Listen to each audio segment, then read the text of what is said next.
end this video with a piece from an interview in which John Perkins, your former economic hitman, confesses to the world what the U.S. government has done to other countries without the knowledge of the American people who indirectly share the responsibility, and there is nothing democratic about it.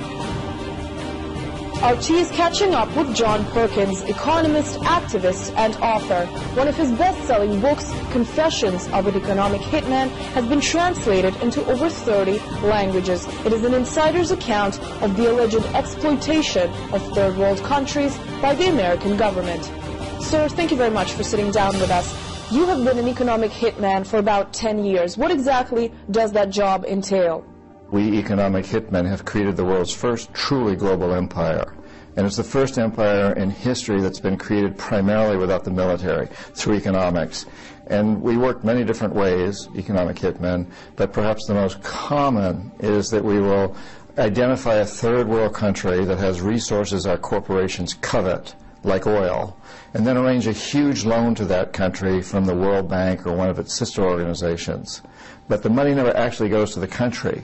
Instead, it goes to our own corporations to build big infrastructure projects in that country, things like power plants and industrial parks and highways that benefit a few wealthy families in that country, as well as our own corporations, but don't help the majority of the people. The whole country is left holding this huge debt, and it's such a big debt that they can't repay it. So at some point, we economic hitmen go back to them and say, you can't pay your debts, so give us a pound of flesh. Sell your oil real cheap to our oil companies.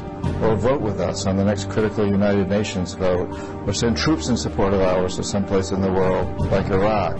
When we fail, then what we call the jackals step in. And these are people who overthrow governments or assassinate their leaders. And on the very few occasions when both the economic hitmen and the jackals fail, as we both did in Iraq, then and only then does the military step in. And it's pretty secret, because most people in the United States don't realize that they're reaping the benefits from this empire. They don't realize about the exploitation of resources and environments and people and sweatshops and so on all over the world that are the result of this.